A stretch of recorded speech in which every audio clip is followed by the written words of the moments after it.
My grandfather was born in Mississippi and was a sharecropper on a cotton farm. With only an elementary education, he eventually moved to a small Illinois town to work for John Deere. After working for over 20 years, he established his wealth through entrepreneurship, namely real estate. Remember, he would say to me as a child, jobs are to pay your bills. If you want to be successful and make real money, do something else. Though he was successful, his journey was challenging and fraught with various hardship. It actually reminds me of an excerpt from a piece from Inc. magazine authored by Webb Smith called What It Really Means to Be a Black Entrepreneur in America. And I quote, regardless of race or ethnicity, entrepreneurs always begin at a disadvantage. However, blacks tend to need to reach levels of traction with our own money, since seed money is often unavailable. This contributes to the rarity of URM entrepreneurs. Richard Kirby, vice president of Venrock, recently compiled a list that reported a total of 23 African American investors in the U.S. It should be of no surprise that black founders receive less than 1% of institutional capital. As important as money is the ability to realize your potential through mentorship and direction. This begins with confidence, belonging, and familiarity, end quote. Listen to that. Confidence, belonging, and familiarity. Networking is the catalyst for each of these things. But what does building such networks look like for underrepresented communities? My name is Zach, and you're listening to Living Corporate.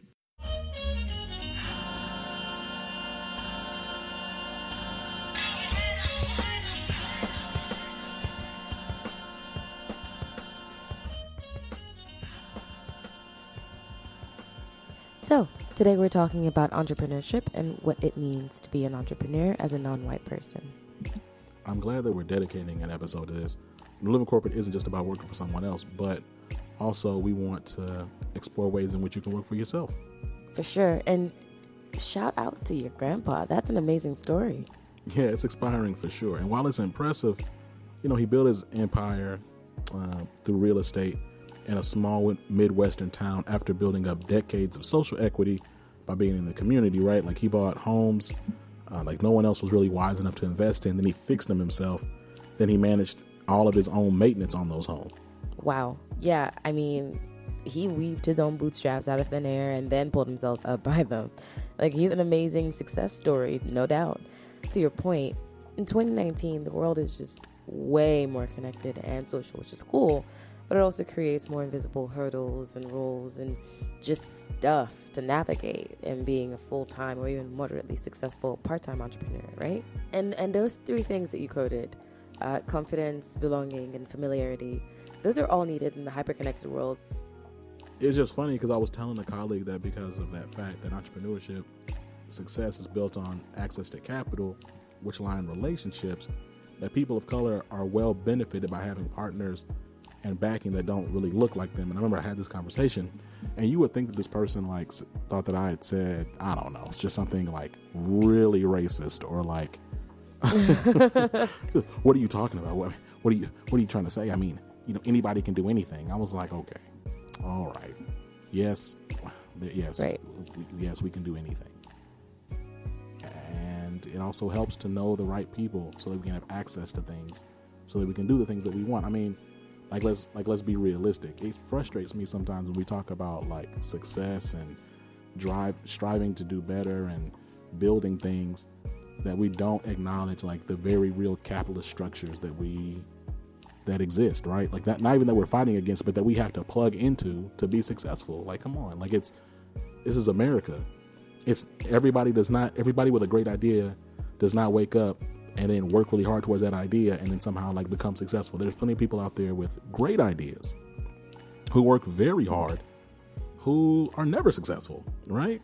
Right. And because people of color often don't have access to the power or the relationships or the rooms in which these bills are being made in these countries to be movers and shakers, there's a bit of a disadvantage. Let's look at the most prominent black clothing brand ever, FUBU. Long story short, FUBU popped off by having a relationship with LL Cool J. And yes, that LL Cool J. He is black, but guess who else LL Cool J had a commercial partnership with? Gap. He plugged FUBU in the middle of a Gap promotional commercial, and he did it while he was rapping, so nobody who was on set or was clearing the ad afterwards really noticed. Right. And it's a crazy story, but people just forget about that, and the fact that Damon John, he had a ton of creative methods to promote FUBU, right? Like, he had a ton of different ways he was kind of getting it on the street. But it was that Gap commercial, that's the one that really got him on the map. And really, if anyone who studies FUBU and studies like advertising, they know about the LL commercial, right? Like, it's common knowledge. That was the tipping point for that brand. And so, like, the point is entrepreneurship is changing already. Like, the majority of entrepreneurs don't make it. But being someone who doesn't have advantages built on centuries of historical inequity makes it even harder. Not to say it isn't possible. I'm not saying that it's impossible at all. It's just hard. Correct. Wouldn't it be dope if we had an entrepreneur with, let's say, over a 15-year track record of successfully launching dozens of new products or services in the food and beverage, media, and industrial goods industry? In fact, I would love to hear from someone who has experience maybe launching a brand from concept to the shelves of 3 of the top 10 grocery chains in the country. Oh, you mean like our guest, Mike C. Johnson? What? Look.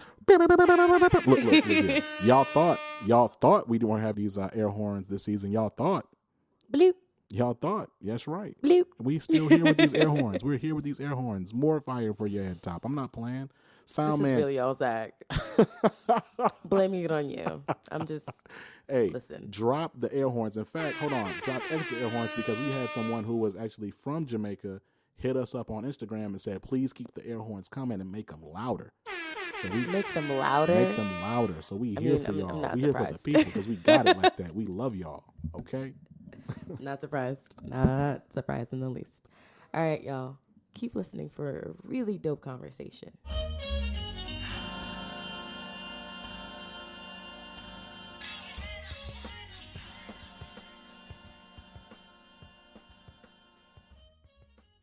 And we're back.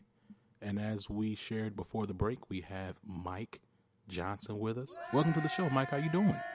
I'm doing good, man. How you doing? I'm doing really good, man. So today we're talking about entrepreneurship. So can you tell me, where did your entrepreneurial itch come from or start with? Oh, man.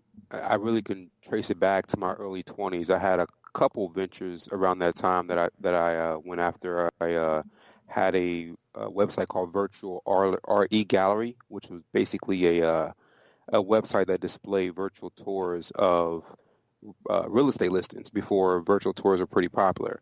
I was a realtor for a little while, and I also did some construction on the side. So I've always kind of had that aspiration to somewhat control my own destiny. But I would say what really motivated me to start Roll T was just as I learned more about marketing and innovation, I always just had this dream to want to turn an idea or a vision to a concept and go start to finish and pretty much have complete control over how that product will come to market. So that to me has been the most gratifying part of entrepreneurship, even to this day when I walk into a store or a restaurant and I see someone, drinking Roll Tea and, just randomly, that to this day it still makes me real excited because I'm like, man, 3 years ago, that product was just an idea in my head, and now people can actually purchase it and consume it in a store. So that's just probably the most gratifying thing is just to have that control over the idea from start to finish. That's amazing. And you talking about your previous ventures, it reminds me of another question that, in season 1, we had a guest who brought up the concept of failing quickly and failing forward. And so can you talk a little bit about that concept and perhaps what some of your biggest L's, and we'll say L's are lessons, that you've taken in your entrepreneurial journey? Yeah, man, that's a great question. The crazy thing for me about failure that I've learned in this experience is that, I've realized that you really only fail at almost anything when you quit. Like going into this venture, sometimes your mind could play tricks on you. You start thinking about the worst things that could happen and failure and whatnot. But when you get into it, you realize that, man, virtually everything that happens to a business can be resolved if you have the fortitude to try to work through it. So, I mean, we're no different. Like, everyone talks about the great side of entrepreneurship, but man, we've had at least 4 or 5 near-death experiences with our company in 2 years. Like, from running out of cash, which a lot of startups have that issue with running out of money, to, having key suppliers back out last minute, literally weeks before launching into Wegmans, which is a 95-plus grocery chain from Virginia up to upstate New York, to having distributors back out the last minute. I mean, all of these things have taken out other companies. But for us, we just looked at it as, okay, here's another problem. What are our options to get past it? And you kind of take it on the chin and move forward. So, you really only fail at almost anything when you quit or when you run out of, hands to play. So once you realize that, and you realize that, wow, what happens with me in this business is largely up to my control, it's kind of empowering once you realize that. But as far as just lessons in general around business, to me, the 2 biggest lessons that come to mind for me is the first one is just starting as small as you can until you can completely validate the concept. And when I say validate the concept, I mean that, that you have a product or a concept that people are going to want to buy, where the economics of it will actually be able to create a business, right? There's a lot of ideas out there that you can sell, but you're never going to get the price point that you need to actually have a business. Making sure that you actually know who the consumer is, you know how to talk to them or the channels to sell to them. Those are all the things that are required to really validate a concept. And it's best to try to do that on a very small scale to start. That's definitely been a lesson that we've learned early on. And then I think the second big lesson that I've learned in this, in terms of failure as well, is just trying to get the business to a point where it could be self-sustainable as quickly as possible. Right. So right now we're going through some pretty, dramatic changes around our operations to get a little bit more margin back in-house versus giving it to a supplier or outsourced vendor. And that's just all in an effort to get our business to a point where it can pretty much eat off of what it kills. Right. We can sustain ourselves based on our own sales as opposed to relying too much on outside investment. So that's a piece of advice that I would give to any aspiring entrepreneur. Even if you want to raise capital, it's just good to have financial discipline to try to get your business as self-sustainable as possible, as quickly as possible. So there's many lessons, but those 2 stand out the most. And so, you talked a little bit about royalty, and we're definitely going to get into that as we get further along in this interview. Yep. I'm curious to know about your ventures. Would you mind walking us through? Typically, the reason why I ask your ventures is because typically when I meet entrepreneurs, they may have like one big thing, but they have a few other things kind of cooking around them. So I'm curious to know, what are your ventures right now?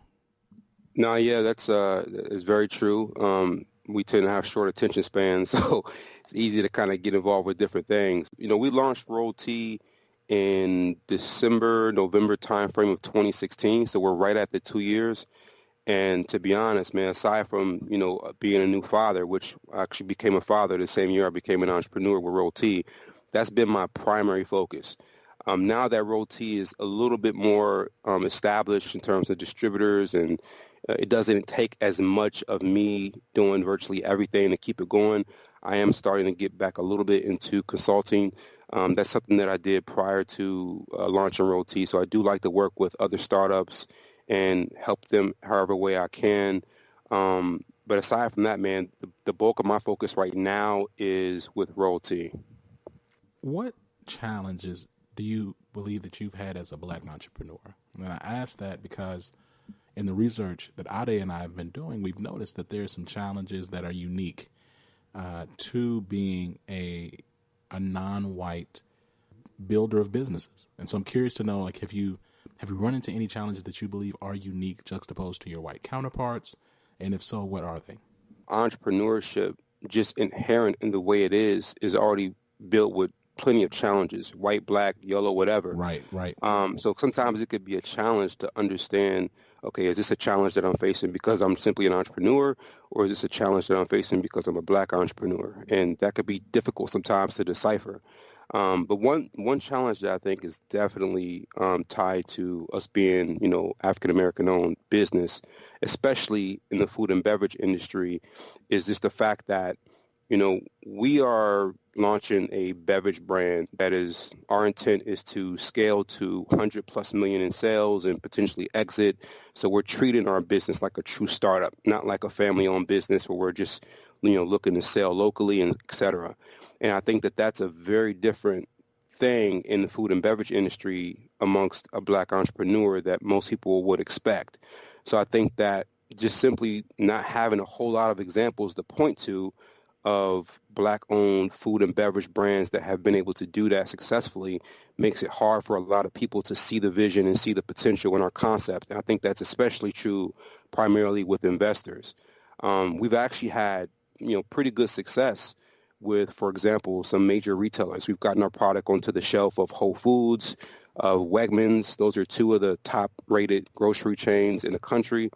Hy-Vee is another one, but from a business standpoint, I think that's where we've seen most of the challenge in terms of, working with investors and things of that nature. And I think that's largely because there's just not a whole lot of examples of African-American owned food and beverage brands that have done it to that level, which is what we're aspiring to do. So I'm sure that there is plenty more, but that's definitely one that I can say for certain I think is unique to us. So what advice would you give to the person who thinks, entrepreneurship is an all or nothing thing, and it isn't? They're not starting their journey because they're afraid of missing a steady paycheck. Yeah, man, that's definitely something that I find is very common amongst a lot of people. I struggle with that myself. The first thing is you don't have to be all in to be an entrepreneur, right? Don't listen to everything that you see on Instagram and, social media. There's a lot of people out here glamorizing entrepreneurship, and entrepreneurship is great, right? I spent 12 plus years in the corporate world, and now I'm 2 years as an entrepreneur.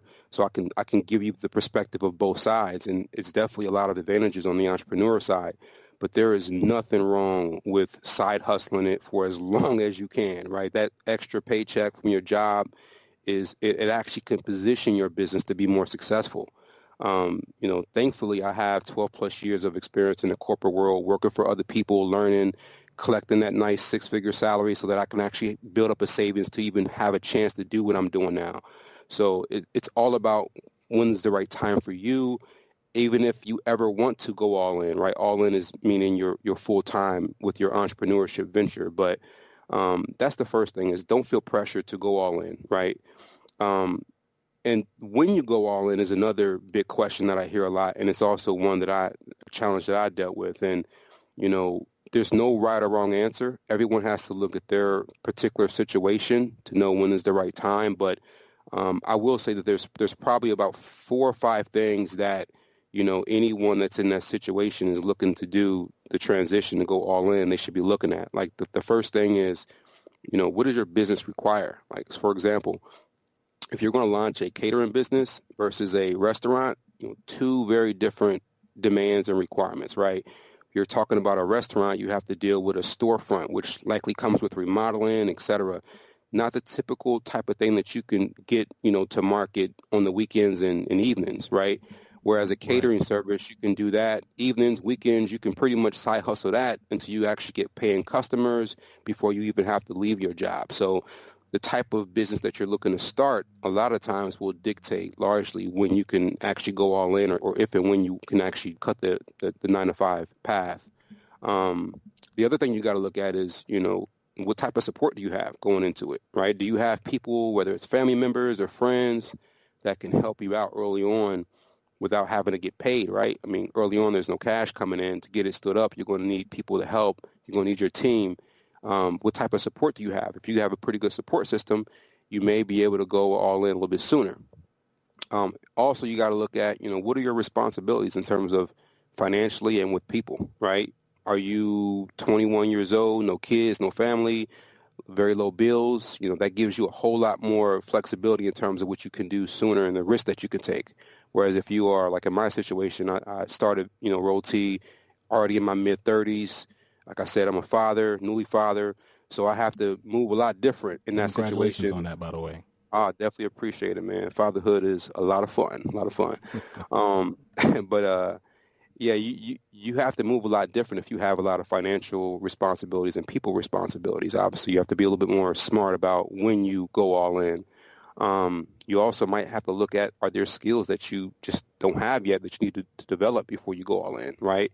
And then lastly, this is probably oftentimes, skipped and not really taken into consideration, but you definitely have to look at what's your appetite for risk and uncertainty, right? Once you pull the plug on that 9 to 5 and you're all in, on the good side is it really motivates you to have a sense of urgency to move forward fast.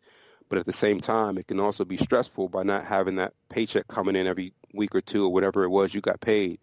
And that can definitely cause a lot of stress and anxiety. And if you're the type of person that doesn't deal well with that type of uncertainty and stress, number one, you're probably going to struggle as an entrepreneur because that's going to come naturally. But that may also dictate you keeping your business as a side hustle a little bit longer. So I never tell someone exactly what to do when in that situation, but I will definitely tell you that those are probably the 4 or 5 things that you should be thinking about in your situation to determine, when you go all in or if you go all in at all. And so, and I alluded to this earlier about some of your challenges as a Black entrepreneur, but the research I was speaking to specifically had to do with the variance in acquiring capital, right? So venture capital, angel investments, and other types of non-business loan-sourced funding. I'm curious, have you had any challenges in acquiring that type of funding? And really, what's been your journey in building those relationships with those with access and the capital to help your ventures? Yeah, that's a great question. And it's definitely one of the bigger challenges that I'm finding with not just our business, but other Black-owned entrepreneurs. And it's a complex one, which I know that this is probably an area of business that's foreign to a lot of people. So I definitely want to make sure I kind of break this down because, I have an MBA, but yet 3 years ago, I didn't understand hardly anything about the idea of raising capital. I've had to learn a lot through this venture. And the challenges that are unique to African Americans is kind of a snowball effect. So let me explain it like this. So investment in startups typically happens in a progression, right? So, the first step is typically money out of your own pocket, right? So that's called bootstrapping, right? Maybe you've worked in the corporate world for a number of years, you've built up some savings, maybe you got an inheritance, whatever the case may be, right? But you need some sort of cash to get things going very early on. That's typically the first step. Second step is you look to friends and family, right? Who do I know in my own personal network, friends, family, associates that have the means to write a $10, $20, $30, $50,000 check or more, right? That's the second step. And then once you get past that, then you get into what's called angel investors, which are typically either high net worth or high income individuals who choose to invest in startups, right? And then lastly, you get to venture capital, which essentially are, funds that investors who are called limited partners or LPs invest in, and they then have managers of those funds look for startups to invest in, right? And they can go from $500,000 up to, $100 million, right? They write very large checks. So that's the typical progression of a startup raising capital for their business. So let's think about that right now. What we know about African Americans is we traditionally have a lower income than non-whites. We also traditionally have a lower net worth, which is probably more significant than non-whites. Right. So going back to that, the very first step in that progression, right? Most of us can struggle with having the means to even bootstrap, to have that 20, 30, 50,000 just to get started, right? Right. Because of the points that I just made, right? And if you get past that hurdle, then now you have to find friends and family that also can write that $10, $15, $20,000 check or more, right? Again, that's a struggle that's unique for African Americans, more so than others because of the points that I just made. So right out the gate, as a African American entrepreneur, you have some disadvantages, right? And VCs and angels, you have to get past those first couple of stages typically before they're even interested in looking at your business, right? And the crazy thing about investment, the investment world that I've learned is investors rely significantly on their personal networks to even be introduced to an entrepreneur to invest in. So, there again, how many African Americans have the social network, the connections that people that have that kind of means to write those checks, right? So it's a snowball effect that collectively speaking puts us at a disadvantage. And again, that's definitely a challenge that is well documented. We've experienced it. Other founders that we know have experienced it. But, how you deal with that is again, I don't want to make it sound simple, but the first thing that we've tried to do is just bridge that gap in terms of relationships, right? And that's really done largely by just putting yourself out there, putting yourself in situations to meet people that can invest in your brand. So, the very first angel investor that we met at the Black Enterprise Entrepreneur Summit last year. We were chosen as finalists to pitch in that competition. So, we got a lot of visibility at that show down in Houston last year.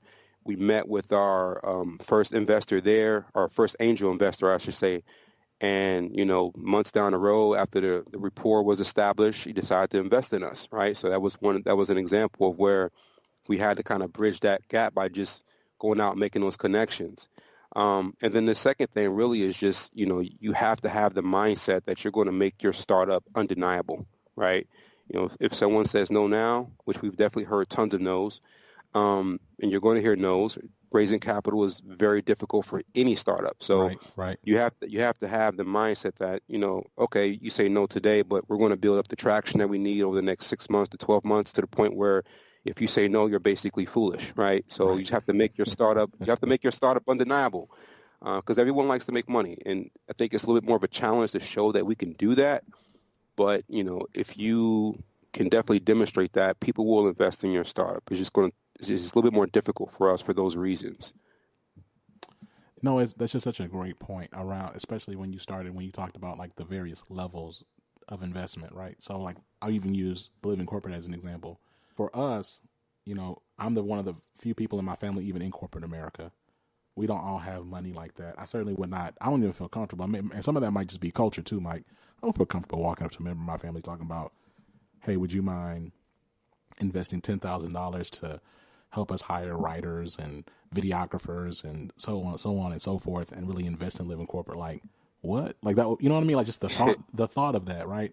And then we had an episode again in season 1 we were talking about family household, like the wealth gap, the wealth inequality gap. But there's plenty of research to show that in the next 10, 20 years, that the average value of the Black home will be $0, right? So you're talking about the fact that starting up and getting all this capital for a community who has no money. Like we don't have the centuries of privilege and things of that nature to have an uncle or a second cousin who can write a check, right? And I think that's just a really good point. I'm curious about royalties, so let's dig into that a little bit more. So first off, when can Live in Corporate get a case of the tea? I'm always open to giving royalty to whoever wants it. So yeah, I'll let you go with the second question. Okay, so we get on the tea, and then why tea? Why royalty? And then what was the inspiration behind royalty? Yep. So yeah, we definitely got you on the case. No problem there. As far as the inspiration for the tea, we always say that we launched the tea 2 years ago, but the idea for Roll Tea really started probably in my early 20s, more than 10 years ago, where I had the experience of losing 100 pounds. Right. So, I'm like 22 years old and I get that scale shock where I go to the doctor and I know I'm obviously way too big, but I didn't realize I had actually got over 300 pounds. Yeah. I'm like, man, okay, something's got to change. So at that point, my relationship with food changed. And I learned that, a lot of the traditional foods and beverages that I had consumed that were, typically less than healthy. Right. Right. If I'm creative, I can remix those recipes to be better for me, still taste good, and actually serve a purpose to either help me feel better or perform better. And so, over the course of the next 2 to 3 years, I lost 100 pounds, just, changing the way I ate and exercising more, et cetera. So fast forward to 2015, at this time I was training for a boxing match. I'm a huge boxing fan. I've boxed for several years. Anyone that knows me knows that I'm passionate about boxing just as I am about business. But I was training for a boxing match in 2015, and I noticed, again, now in my mid-30s, after training, what used to take a day or two to feel normal again, not feel sore, not feel stiff, was now taking 2 and 3 days, right? So I started to research beverages that I could drink, not supplements, but just everyday traditional beverages. Yeah, natural beverages that I can incorporate into my diet that may help. And so, that's when I learned about ingredients like turmeric and ginger and, green tea and tart cherries, which all have natural anti-inflammatory properties.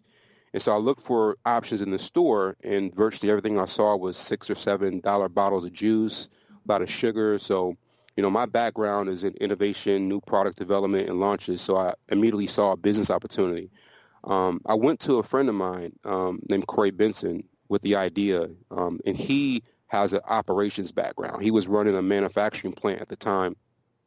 And he said, you know what, man, like, I see people every day that are standing up at the job for 9-10 hours a day. They're popping the leaves, they're popping Advils and drinking Mountain Dews to deal with the soreness from just their job, right? So he immediately saw the pain point that, the concept that we were thinking about would address. But he saw it from a regular 9-to-5 job, whereas I was dealing with it from a weekend warrior boxing perspective, right? So we immediately saw that, wow, this whole thing around inflammation and a functional beverage that can help with that had some legs, and it probably could impact a lot of people. So from there, we were ready to go. We started to research the industry a lot more in 2015 and 2016. We worked with a development company to take our recipes that we had created with tea and juice and spices like turmeric and ginger to basically create a product that could be sold on the shelf. We chose tea because, tea is a very popular drink, and it still is. Shout out to Guru, even though he talked about lemonade. But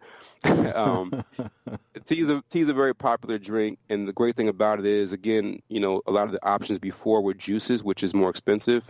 Tea is a much less expensive catalyst to use to deliver functional spices and benefits. So we figured we would be able to create a functional drink that's also affordable, right? So we're probably one of the first functional beverages in stores like Whole Foods and Wegmans that was under $3 per bottle. And again, plus I'm a huge iced tea fan, so right, that was a natural ingredient or product to use. So we worked through the recipe process in 2016, and we launched the product literally the night before Thanksgiving in the DC metro area in 2016, and we started off just very independent, selling out of our trunk of our cars, and now we're currently sold in over 100 locations from Virginia up to upstate New York, as well as a few states in the Midwest. So we're just looking to continue to grow the business, bring on more partners, bring on more investors, and just see how far it can go. Man, that's incredible, man. And down the road, once we get this tea and we drink it. Yep. We'll make sure to shout y'all out on the podcast and a part of our favorite things. Definitely do that. Yeah, man. Now, this has been a great conversation. I really want to know where people can learn more about Roll Tea and where they could get some.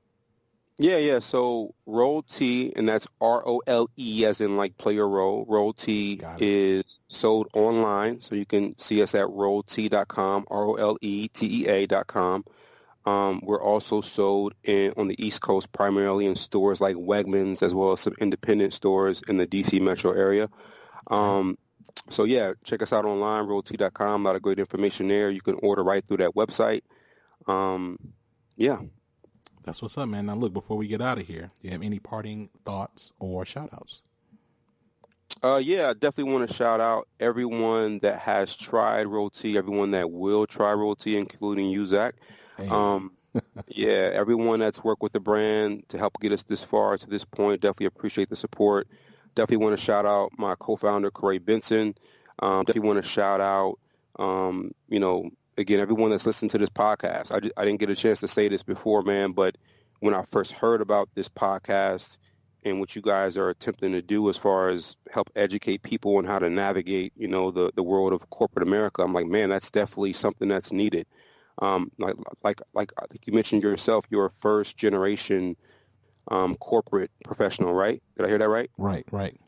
Yep. So same here, first in my family to, get a bachelor's degree, master's degree, corporate world. And, going into the corporate world, I'm thinking, okay, I'm ready for success based on my education. But I quickly learned that most of what determines your success in that world is the things that are not taught in the classroom, right? It's the soft skills, it's the implied, cultural norms that are oftentimes a little bit different than what we grew up with. So, Right.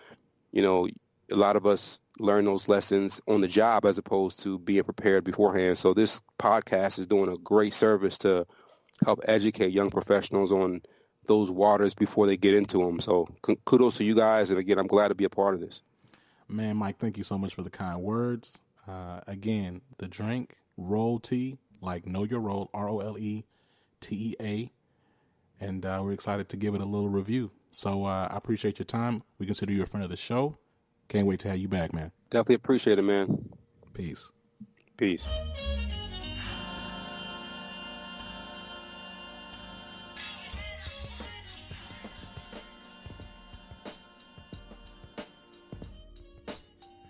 And we're back. I thoroughly enjoyed that interview, Zach. I mean, I've known Mike for a little while now. He's been a great friend and supporter. Like he's always good, not only to listen to you for advice, but just listening to his experiences and how he's been able to grow Roll Tea as a brand has been very inspiring. And I'm so glad that we got so much of that in that interview. Nah, for sure. And in our discussion and outside of it too, we talked about his history and talked about the challenges of building up his brand and really like trying and failing at some other things too.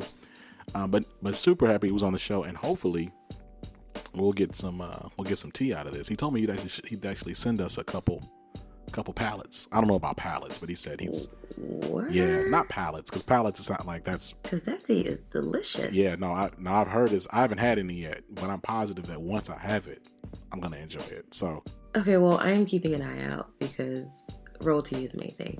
Anyway, awesome. Thank you, and shout out again to Mike Johnson and Roll Tea. I am looking forward to that tea. Salute to Mike. Okay, so favorite things? Favorite things. Let's go. All right, cool. So look, my favorite thing right now has to be Super Smash Brothers Ultimate. Now, some of y'all are like, Super Smash Brothers, what's that? But let me tell you something. Those who know, put your T voice. If you know, you know. So look, my favorite thing right now has to be Super Smash Brothers Ultimate on my Nintendo Switch. It's super fun. I play in the evening after a long day at work. And I love it because I can just kind of pick it up. I don't have to like sit down in front of a big TV, boot up the game. I can just pick up my handheld, boot it up. And for those who want to know, my main character is Crom. So again, for those who are kind of like outside of this whole video game space, Super Smash Brothers is a Nintendo game, right? But it's like you can like pit Nintendo characters against each other to fight. Right, but like not in like super violent Mortal Kombat way, more like kind of like a cartoonish fun way. But it's a deep game, right? So you can put Mario against Sonic, you can put Princess Peach against Captain Falcon or Fox or Falco or Ganondorf versus Kirby. You can do all kinds of crazy matchups, right? Super fun, and so it's been cool. It's a really good stress reliever. Working out, sometimes you don't necessarily want to get up and work out. Forgive me. I don't want to work out all the time. Sometimes I just want to kind of veg out. And it's great. It's great for that. So that's my favorite thing. Okay, self-care. I see you. That's right. So my favorite thing lately has been a book called Cracking the Coding Interview. It's been invaluable. I think I struggle. For those of you who are just joining us, just in case this is your very first Living Corporate experience episode ever. Yeah. I am switching careers, or I'm in the process of switching careers, becoming a software engineer. And part of that process is self-teaching both foundational concepts in computer science, but also understanding algorithms, binary trees, just how the very technical elements of software engineering, something that you would, I suppose, pick up in a classroom that I do not have the luxury of doing, therefore have to teach myself. And there are also books that exist out there that kind of help you through the process of thinking through and developing strategies for coding interviews. I love how I'm discussing it like it's a journal or something like that, or an article in a journal. But yeah, it's been a really important book, and I've kind of been adding more and more base computer science books and algorithm books to my library, right next to Frantz Fanon and Audre Lorde. So yeah, those are my favorite things. That's a sick combination, though. That's dope. I want you to know our library in our home consists of tax law, code, and regulations, and vegan vegan cookbooks, and regular cookbooks, and Sister Outsider, and computer science books, and data science books. That's dope, though. So, and a lot of self-help books. So there's no way you're gonna walk into my home and not have something to read. You're gonna have something. You're gonna learn about something. There will be something available to edify you. I even have like fiction novels, everything from John Green to Grisham to Tony Adeyemi, which again, shout out to her. Shout out to her. Shout out to her brain. No, straight up, she's great. I'm looking up to the next book in the series, by the way. Okay, we have veered so far off track. Did you have... Good. It's a favorite thing segment. We're supposed to turn up at this point. You know it's what? cool. You're right. Sir.